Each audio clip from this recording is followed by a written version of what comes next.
ನನ್ನ ಹೆಸರು ಶಾಲಂ ಚೌಧರಿ ಅಂತ, ಕಾಂಗ್ರೆಸ್ ಕಾರ್ಯಕರ್ತ, ಶಿವಾಜಿನಗರ ಕ್ಷೇತ್ರ ಸರ್. ತಮ್ಮ ಹೆಸರು? ಶಾಲಂ ಚೌಧರಿ ಅಂತ ಸರ್. ಸರ್, ಗೋವಿನ ಹೆಸರಿನಲ್ಲಿ ಜನರನ್ನು ಕೊಲ್ಲುವುದು ಅದು ಎಷ್ಟರ ಮಟ್ಟಿಗೆ ಸರಿ ಸರ್? ಹೆಂಗೆ ಏನು ಅಂತ ಅದು ಗೊತ್ತಿಲ್ಲ ಕಳ್ಳ. ನಮ್ಮ ತಾಯಿ ಸತ್ತೋಗುವೆ, ನಾನು ಇನ್ನು ಚಿಕ್ಕ ಹುಡುಗ. ಓಕೆ. ಇನ್ನೊಂದು ಸರ್, ಶ್ರೀರಾಮ ಸೇನೆ ಸಂಘಟನೆ ಹಿಂದೂ ಧರ್ಮದ ಏಳಿಗೆಗಾಗಿ ಕೆಲಸ ಮಾಡುತ್ತೆ ಸರ್. ಆದರೆ ಹಿಂದೂ ಧರ್ಮದಲ್ಲಿ ಯುವಕರು ಅದೆಷ್ಟೋ ಜನ ನಿರುದ್ಯೋಗದಲ್ಲಿದ್ದಾರೆ. ಅದ್ರ ಬಗ್ಗೆ ಏನು ಹೋರಾಟ ಮಾಡಲ್ಲ ಶ್ರೀರಾಮ ಸೇನೆ ಸಂಘಟನೆ? ಹಿಂಗೆ ಹೇಳಿದ್ರು ಒಂದೇ, ಹಂಗೆ ಹೇಳಿದ್ರು ಒಂದೇ. ನೀವೇನೋ ಬುದ್ಧಿವಂತರು ಅಂತ ಹೇಳಿದೆ, ನೀನ್ ಈ ತರ ದಡ್ಡ ನನ್ನ ಮಗ ಅಂತ ಯಾವ ನನ್ನ ಮಗನಿಗೆ ಗೊತ್ತು? ಒಂದೇ ನಿಮಿಷ ರೀ, ನನಗೆ ಈ ಸಂಘಟನೆಗಳನ್ನ ಈ ಪ್ರಶ್ನೆ ಕೇಳ್ತಿರಲಿಲ್ಲ. ಅಲ್ಲ ಸರ್, ಒಂದೇ ನಿಮಿಷ. ಮುಸ್ಲಿಂ ಪರ್ಸನಲ್ ಲಾ ಬೋರ್ಡ್ ಹತ್ರ ಹೋಗಿ, ಮುಸ್ಲಿಮರಲ್ಲಿ ನಿರುದ್ಯೋಗ ಇದೆ ಮಾರ, ಸಾಚಾರ ವರದಿ ಹೇಳ್ತಾ ಇದೆ ಈ ದೇಶದಲ್ಲಿ ದಲಿತರಿಗಿಂತ ಕೆಟ್ಟ ಪರಿಸ್ಥಿತಿಯಲ್ಲಿ ಮುಸ್ಲಿಮರಿದ್ದಾರೆ, ಅದು ಬಿಟ್ಕೊಂಡು ನೀವು ಏನು ಮಾಡ್ತಿದ್ದೀರಾ ಅಂತ ಯಾವತ್ತಾರು ಪ್ರಶ್ನೆ ಕೇಳಿದ್ರ? ಅಲ್ಲಪ್ಪ, ಮನೇಲಿ ದೀಪ ಬೆಳಗ್ಸೋಣ ಅಂತ. ನಿನ್ನಿಂದ ಎಷ್ಟೋ ಮನೆಗಳಲ್ಲಿ ದೀಪ ಆರೋಗಿದ್ಯೋ, ಇನ್ನೇನೋ ಬೆಳಗ್ಸೋದೇನಪ್ಪ. ಜಮಾತೆ ಇಸ್ಲಾಂನವ್ರಿಗೆ ಕೇಳಿದ್ದೀರಾ ನೀವು? ಸಾಚಾರ ವರದಿ ಪ್ರಕಾರ ದಲಿತರಿಗಿಂತಲೂ ಕೆಟ್ಟ ಪರಿಸ್ಥಿತಿಯಲ್ಲಿ ಮುಸ್ಲಿಮರಿದ್ದಾರೆ, ಏನು ಇಸ್ಲಾಂ ಅಂತಿದ್ದೀರಿ? ಮೊದಲು ಮುಸ್ಲಿಮರನ್ನು ಮೇಲೆತ್ತೋದಕ್ಕೆ ಪ್ರಯತ್ನ ಪಡಿ ಅಂತ ಯಾವತ್ತಾರು ಕೇಳಿದ್ದೀರಾ? Have you ever asked? ಬಂದ್ರೆ ನೆಕ್ಸ್ಟ್ ಟೈಮ್ ಕೇಳುತ್ತೆ ಸರ್. ದಯವಿಟ್ಟು ಪ್ಲೀಸ್ ಬಂದ್ರಲ್ರಿ, ನಿಮ್ಮ ಸುತ್ತು ಕಡೆ ಇರುವಂಥವ್ರನ್ನ ಫಟ್ ಕೇಳಿದ್ದೀರಾ ಅಂತ ಕೇಳ್ತಾ ಇದ್ದೀನಿ ನಾನು. ಕುಡಿದು ಬಂದಿದ್ದೀನಾ ಬಳಿ ಮಗನೇ? ಇಲ್ಲ ಸರ್. ನನಗೆ ಈ ಮನುಷ್ಯನ ಸ್ವಭಾವದ ಬಗ್ಗೆನೇ ನನಗೆ ಯಾವಾಗಲೂ ಆಶ್ಚರ್ಯ. ಆ ಕಡೆ ನಿಂತ್ಕೊಂಡವ್ರನ್ನ ಎಲ್ಲ ಪ್ರಶ್ನೆ ಕೇಳ್ತೀವಿ ನಾವು, ಜೊತೆಗೆ ನಿಂತ್ಕೊಂಡವ್ರನ್ನ ಯಾವತ್ತೂ ಕೇಳೋದಿಲ್ಲ. ನನಗೆ ಪ್ರಮೋದ್ ಮುತಾಲಿಕ್ರ ನಿಲುವುಗಳ ಬಗ್ಗೆ ನನ್ನಲ್ಲಿ ಸಾವಿರ ಭಿನ್ನಾಭಿಪ್ರಾಯಗಳಿವೆ, ಇಲ್ಲಿ ನಿಂತ್ಕೊಂಡು ಕೇಳ್ತಾ ಇದ್ದೀನಿ ನಾನು. ಅಂಡರ್ಸ್ಟ್ಯಾಂಡ್? ಹಾಗೆ ನೀವು ಅರೆ ಬಡವರು ಇದ್ದಾರೆ, ಹೌದು, ಹಿಂದೂಗಳಲ್ಲೂ ಇದ್ದಾರೆ, ಮುಸ್ಲಿಮರಲ್ಲೂ ಇದ್ದಾರೆ. ಮುಸ್ಲಿಂ ಸಂಘಟನೆಗಳು ಏನು ಮಾಡ್ತಿದೆ ಹಂಗಿದ್ರೆ? ಅದ್ರ ಬಗ್ಗೆ ಏನು ಹೋರಾಟ ಮಾಡಲ್ಲ ಸರ್. ಅಣ್ಣ, ನಿಮ್ಗೆ ಏನು ಬೇಕು, ಯಾವ ಥರ ಬೇಕು ತುಸು ತೋರಿಸ್ಬಿಡಿ ಅಣ್ಣ. ನಾ ಹೇಳೋದು ನಿಮ್ಮ ಮನೆಯಲ್ಲಿ ನಿಮ್ಮ ಜೊತೆಗಿರುವಂಥವ್ರನ್ನ ಈ ಪ್ರಶ್ನೆ ಕೇಳಿದ್ದೀರಾ? ನಾನು ಕೇಳ್ತಾ ಇದ್ದೀನಿ. ಕೇಳಿದ್ದೀವಿ ಸರ್. ಏನು ಕೇಳಿದ್ದೀರಿ? ಏನು ಉತ್ತರ ಬಂದಿದೆ ಅವರಿಂದ? ಜಮಾತೆ ಇಸ್ಲಾಂ ವೈ? ಅವ್ರು ಕೇಳಿದ್ರಲ್ಲ, ಶ್ರೀರಾಮ ಸೇನೆ ಹಿಂದೂ ಸಂಘಟನೆ ಯಾಕೆ, ಕನ್ನಡಿಗ ಸಂಘಟನೆ ಯಾಕಲ್ಲ, ಜಮಾತೆ ಕನ್ನಡಿಗ ಯಾಕಾಗಬಾರ್ದು ಹಂಗಿದ್ರೆ ಕೇಳಿದ್ದೀರಾ? ವೈ ಜಮಾತೆ ಇಸ್ಲಾಂ? ಇವ್ನ್ಯಾವನ ಸೆಡೆ ನನ್ನ ಮಗ. ಜಮಾತೆ ಕನ್ನಡಿಗ ಯಾಕಲ್ಲ? Have you ever ask? ಕೇಳಿದ್ದೀರಾ ಯಾವತ್ತಾರು? ಏನು ಉತ್ತರ ಬಂದಿದೆ ಹೇಳಿ ನನಗೆ. ಕೇಳಿಲ್ಲ ಸರ್. ದಟ್ ಈಸ್ ವಾಟ್ ನಾ ಹೇಳುವಂಥದ್ದು. ಒಂದು ಸಂಘಟನೆ ಒಂದು ಧ್ಯೇಯ ಉದ್ದೇಶಗಳನ್ನು ಇಟ್ಕೊಂಡು ರೂಪುಗೊಂಡಿರುತ್ತೆ, ಆ ಧ್ಯೇಯ ಉದ್ದೇಶಕ್ಕಾಗಿ ಕೆಲಸ ಮಾಡ್ತಿರುತ್ತೆ. ಇವರು ಸ್ಪಷ್ಟವಾಗಿ ಹೇಳ್ತಾರೆ, ನಾವು ಹಿಂದೂ ಧರ್ಮ ಹಿಂದುತ್ವಕ್ಕಾಗಿ ಇದ್ದೀವಿ ಅಂತ. ದಲಿತ ಸಂಘಟನೆಗಳಿವೆ, ದಲಿತರ ಉದ್ಧಾರಕ್ಕಾಗಿ ನಾವು ಕೆಲಸ ಮಾಡ್ತಿದ್ದೀವಿ. They are very clear. Sir super sir ನೀವು.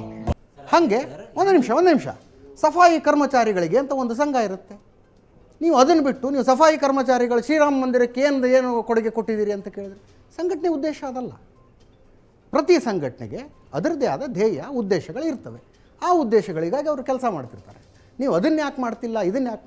ಕನ್ನಡ ಪರ ಸಂಘಟನೆ ಇದೆ, ಅವ್ರದ್ದು ಜೀವನ ಇರೋದೇ ಕನ್ನಡಕ್ಕಾಗಿ, ಕನ್ನಡದ ಅಸ್ಮಿತೆಗಾಗಿರ್ತಾರೆ. ಅವ್ರಿಗೆ ಬಂದು ನೀವು ಹಿಂದೂ ಧರ್ಮಕ್ಕೆ ಏನು ಕೊಡುಗೆ ಕೊಟ್ಟಿದ್ದೀರಿ ಅಂತ ಕೇಳಿದ್ರೆ ಅಷ್ಟು ನೋವು ಕೊಟ್ಬಿಟ್ರು ನನಗೆ, ಅಷ್ಟು ಹಿಂಡ್ಬಿಟ್ರು ನನ್ನ, ಎಷ್ಟು ಹಿಂಡು ಬೇಕೋ ಅಷ್ಟು ಹಿಂಡ್ಬಿಟ್ರು ನನ್ನ.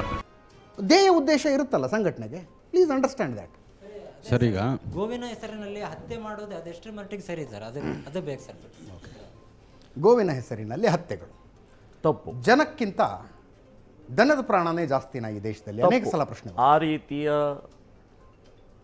ಗೋಮಾತೆಯನ್ನು ಉಳಿಸೋಗೋಸ್ಕರ ಒಬ್ಬ ಮನುಷ್ಯನ ಹತ್ಯೆ ಮಾಡೋದು ತಪ್ಪು. ಇಂಥ ಜನ ಎಲ್ಲಿ ಸಿಗ್ತಾ ನಿಮ್ಗೆ? ಹೊಡಿರಿ ಚಪ್ಪಾಳೆ, ಹೊಡಿರಿ, ಇದು ನಮ್ಮ ದೇಶ ಅಂದ್ರೆ. ಓಕೆ, ಅವರಿಗೆ ಶಿಕ್ಷೆ ಆಗಬೇಕು. ಇದು 100ಕ್ಕೆ 100 ನನ್ನ ನಿಲುವು. ಎಸ್, ನಾನು ನಿಮ್ಮನ್ನು ಕೇಳ್ತೀನಿ, ಕಾನೂನಿನ ಬಗ್ಗೆ ಗೌರವ ಇದೆಯಾ? ಹಾಂ ಸರ್. ಸಂವಿಧಾನದ ಬಗ್ಗೆ ಗೌರವ ಇದೆಯಾ? ಇದೆ ಸರ್. ಈ ದೇಶದ ಕಾನೂನು ಗೋಹತ್ಯೆ ವಿಷಯದಲ್ಲಿ ಏನು ಹೇಳುತ್ತೆ? ಗೋಹತ್ಯೆ ಮಾಡಿಕೊಡುದು ಎಸ್, ಹಿಂದೂ ಧರ್ಮದ ಭಾವನೆಗಳಿಗೆ ಧಕ್ಕೆ ತರಕೂಡುದು ಅಂತ ಹೇಳ್ತೇವೆ. ಮೈಕ್ ಸರಿಯಾಗಿ ಇಟ್ಕೊಳ್ಳಿ. ಹಾಂ ಸರ್. ಕಾನೂನು ಗೋಹತ್ಯೆ ವಿಷಯದಲ್ಲಿ ಏನು ಹೇಳುತ್ತೆ? ಓಹೋ, ನಿಮ್ಗೆ ಅದು ಗೊತ್ತಿಲ್ವಾ? ಹಿಂದೂ ಧರ್ಮದ ಭಾವನೆಗಳಿಗೆ ಹಿಂದೂ ಧಕ್ಕೆ ಧರ್ಮದ ತರಕೂಡುದು. ಕಾನೂನು ಏನು ಹೇಳುತ್ತೆ ಅಷ್ಟೇ ಹೇಳಿ ನನಗೆ. ಅದು ಅಪರಾಧ ಅಂತ ಹೇಳಿದ್ರು. ಅಪರಾಧ ಅಂತ ನಡೀತಿಲ್ವಾ ಗೋಹತ್ಯೆ? ಹಾಂ, ನಡೀತಿದೆ ಸರ್. ಯಾಕೆ ನಡೀತಿದೆ? ಯಾವತ್ತಾರು ಅದನ್ನು ಮಾಡುವಂಥವ್ರಿಗೆ ಈ ನೆಲದ ಕಾನೂನಿದೆ, ಈ ನೆಲದ ಕಾನೂನನ್ನು ಪಾಲಿಸಬೇಕಾದದ್ದು ನಮ್ಮ ಕರ್ತವ್ಯ. ಅವ್ರು ಏನ್ ಹೇಳ್ತಾರೋ ಅದನ್ನ ಕೇಳಿಸ್ಕೋಬೇಕಷ್ಟೇ, ಪ್ರಶ್ನೆ ಮಾತ್ರ ಕೇಳಬಾರ್ದು. ಆ ಕಾರಣಕ್ಕಾಗಿ ಗೋಹತ್ಯೆ ಮಾಡಬೇಡಿ ಅಂತ ಯಾವತ್ತು ಹೋಗಿ ಹೇಳಿದ್ದೀರಿ? ಯಾವತ್ತು ಹೋಗಿ ಹೇಳಿದ್ದೀರಿ? ಹಿಂದೂಗಳ ಧಾರ್ಮಿಕ ಭಾವನೆಯನ್ನು ಗೌರವಿಸೋದು ಬಿಟಾಕೆತ್ಲಾಗಿ, ಕಾನೂನಿಗಾಗಿ, ಕಾನೂನನ್ನು ಗೌರವಿಸೋದಕ್ಕಾಗಿ ಗೋಹತ್ಯೆ ನೀವು ಮಾಡಬಾರ್ದು ಅಂತ ನೀವು ಯಾವತ್ತು ಹೋಗಿ ಹೇಳಿದ್ದೀರಾ? ಯಾರಿಗೆ ಹೇಳಿದ್ದೀರಾ? ಮೇಲೊಬ್ಬ ಅಲ್ಲ ಇದೆ ಅನ್ಕೊಂಡು ಅವ್ನು ನೋಡ್ಕೊತಾನೆ. ಬಿಡ ಮಗುಲ್ಲ, ಬಿಡ.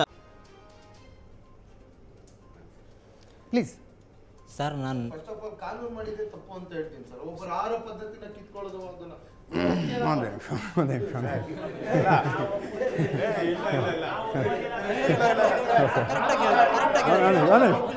ನಾನು ಅವ್ರ ಹತ್ರ ಬರ್ತೀನಿ ಬ್ರದರ್ ಬರ್ತೀನಿ.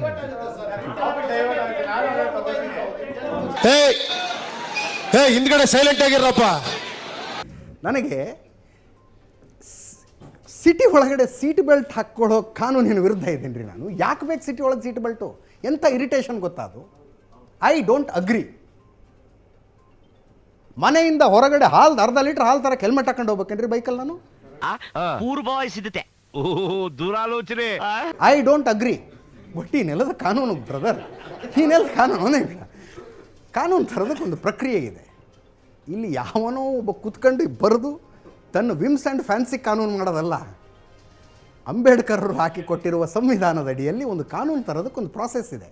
ಆ ಪ್ರಾಸೆಸ್ನ ಪ್ರಕಾರ ಒಂದು ಕಾನೂನು ಬಂದಿದೆ ಅಂದರೆ ಅದನ್ನು ಪಾಲನೆ ಮಾಡಬೇಕಾಗಿದ್ದು ನಮ್ಮ ಕರ್ತವ್ಯ. ಏನು ನಾ ಮಾತಾಡ್ದೆ ಸುಳ್ಳು ಮಾಡ್ಕೊಳ್ಳೋ. ಕೊರೋನಾ ಟೈಮ್ ಒಂದೇ ನಿಮಿಷ ಕೊರೋನಾ ಟೈಮ್ನಲ್ಲಿ ಒಂದೇ ನಿಮಿಷ ಮಾಸ್ಕ್ ಹಾಕ್ಕೊಳ್ಬೇಕಾಗಿದ್ದಂಥದ್ದು ಕಾನೂನು ಅದು. ಸಿನಿಮಾ ಥಿಯೇಟ್ರಿಗೆ ಹೋದರೆ ಒಬ್ಬರು ಬಿಟ್ಟು ಒಬ್ಬರು ಒಂದು ಸೀಟ್ ಕುತ್ಕೋಬೇಕಂತೆ. ಗಂಡ ಹೆಂಡತಿ ಮನೆಯಿಂದ ಒಟ್ಟಿಗೆ ಬಂದಿದ್ದೀವಿ, ಒಂದೇ ಕಾರಲ್ಲಿ ಬಂದಿದ್ದೀವಿ. ಥಿಯೇಟ್ರಲ್ಲಿ ಒಂದು ಸೀಟ್ ಬಿಟ್ಟು ಆ ಕಡೆ ಕೂತ್ಕೋಬೇಕು. ನನ್ನ ಹೆಂಡತಿ. ಹೌದಾ? ಅಯ್ಯೋ ನಂಗೆ ಗೊತ್ತೇ ಇರ್ಲಿಲ್ವಲ್ಲಮ್ಮ. ಸ್ಟೂಪಿಡ್ ಅಲ್ವಾ ಅದು? ಯಾಕೆ ಮಾಡ್ತೀನಿ ನಾನು? ಕಾನೂನು ದಯವಿಟ್ಟು ಅರ್ಥ ಮಾಡ್ಕೊಳ್ಳಿ. ಈ ದೇಶದ ಸಂವಿಧಾನಕ್ಕೆ ಒಂದು ಡೈರೆಕ್ಟಿವ್ ಪ್ರಿನ್ಸಿಪಲ್. ನಾನು ಅವ್ರ ವಿರುದ್ಧವಾಗೇ ಮಾತಾಡ್ತೀರಾ ಸರ್? ಯಾವುದನ್ನ? ಪ್ಲೀಸ್ ಸರ್, ಅವ್ರ ವಿರುದ್ಧವಾಗೇ ಮಾತಾಡ್ತಾ ಇರೋದು ನಾನು. ಅವ್ರ ವಿರುದ್ಧವಾಗೇ ಮಾತಾಡ್ತಾ ಇರೋದು. ಇದಕ್ಕೆ ಇನ್ನೊಂದು ಹೇಳ್ಬಿಡ್ತೀನಿ ನಾನು. ಅವ್ರ ವಿರುದ್ಧವಾಗೇ ನಾನು ಹೇಳ್ತಾ ಇರೋದು. ಇನ್ನೊಂದು ಹೇಳ್ಬಿಡ್ತೀನಿ.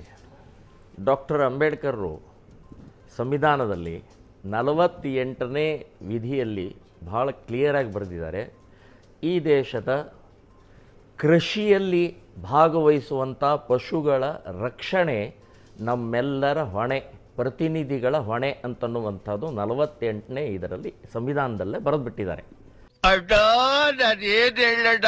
ಸ್ಮಾಲ್ ಮಿಸ್ಟೇಕ್ ಆಗೋಯ್ತು. ಸೊ ಕೃಷಿಯಲ್ಲಿ ಯಾವ್ಯಾವ ಎಮ್ಮೆ, ಆಕಳು, ಎತ್ತು, ಹೋರಿ, ಕೋಣ ಇವೆಲ್ಲವೂ ಕೃಷಿಗೆ ಬೇಕಾದಂಥದ್ದು. ಇದಕ್ಕೆ ಗೋ ರಕ್ಷಣೆ ಅಂಥೇಳಿ ಆ ಕಾನೂನಿನಲ್ಲಿ ವ್ಯಾಖ್ಯಾನ ಕೊಟ್ಟಿದ್ದಾರೆ. ಸೊ ಈಗ ನೀವು ಹೇಳೋದು ಕಾನೂನು ಯಾಕೆ ಮಾಡಿದ್ದಾರೆ ಅಂದರೆ ಅಂಬೇಡ್ಕರ್ ಕೇಳಬೇಕಾಗುತ್ತೆ. ನೋಡಿದ್ರಲ್ಲ ಸ್ನೇಹಿತರೆ, ಒಬ್ಬ ಮುಸ್ಲಿಂ ಮುಖಂಡ ನೇರವಾಗಿ ಕೇಳ್ತಾರೆ, ಸ್ವಾಮಿ ಗೋವಿನ ಹೆಸರಿನಲ್ಲಿ ನಮ್ಮನ್ನು ಯಾಕೆ ಟಾರ್ಚರ್ ಕೊಡ್ತೀರಾ, ನಮಗೆ ಯಾಕೆ ತೊಂದರೆ ಕೊಡ್ತೀರಾ? ಇದಕ್ಕೆ ಶ್ರೀರಾಮ ಸೇನೆ ಮುಖಂಡ ಪ್ರಮೋದ್ ಮುತಾಲಿಕ್ ಅವರು ಹೇಳ್ತಾರೆ, ನಾವು ಗೋವನ್ನು ಪೂಜಿಸುತ್ತೀವಿ, ಆದರೆ ನೀವು ಅದನ್ನ ತಿಂತೀರಾ, ಇದು ಎಷ್ಟು ಸರಿ? ಮತ್ತು ಮುಸ್ಲಿಂ ಮುಖಂಡ ಇನ್ನೊಂದು ಪ್ರಶ್ನೆ ಕೇಳ್ತಾರೆ, ಶ್ರೀರಾಮ ಸೇನೆ ಹಿಂದೂ ಧರ್ಮದ ಏಳಿಗೆಗಾಗಿ ಕೆಲಸ ಮಾಡುತ್ತೆ, ಆದರೆ ಹಿಂದೂ ಧರ್ಮದಲ್ಲಿ ಹಲವಾರು ಜನ ನಿರುದ್ಯೋಗಗಳಿದ್ದಾರೆ, ಅದರ ಬಗ್ಗೆ ಯಾಕೆ ಹೋರಾಟ ಮಾಡಲ್ಲ? ಅವ್ರಿಗೆ ಯಾಕೆ ಕೆಲಸದ ಬಗ್ಗೆ ಜಾಗೃತಿಯನ್ನು ಕೊಡಲ್ಲ? ಬರೀ ಯಾಕೆ ಗೋ ಮಾಂಸ, ಗೋ ಹತ್ಯೆ ಬಗ್ಗೆ ಮಾತು ಎತ್ತುತ್ತಾರೆ? ಇದಕ್ಕೆ ಉತ್ತರವಾಗಿ ಅಜಿತ್ ಅವರು ಮುಸ್ಲಿಂ ಮುಖಂಡನಿಗೆ ಹೇಗೆಲ್ಲ ರುಬ್ಬಿದ್ದಾರೆ ಅಂತ ನೀವು ನೋಡಿದ್ದೀರಾ. ಅಜಿತ್ ಅವರು ಹೇಳಿದ್ದು ಸರಿಯಾ ತಪ್ಪಾ? ನಿಮ್ಮ ಅಭಿಪ್ರಾಯನ ಕಮೆಂಟ್ನಲ್ಲಿ ತಿಳಿಸಿ. ಹಾಗೆ ಈ ವಿಡಿಯೋ ನಿಮಗೆ ಇಷ್ಟ ಆದರೆ ದಯವಿಟ್ಟು ಸಬ್ಸ್ಕ್ರೈಬ್ ಮಾಡಿ ಹಾಗೂ ನಿಮ್ಮ ಫ್ರೆಂಡ್ಸ್ಗಳೊಂದಿಗೆ ಶೇರ್ ಮಾಡಿ.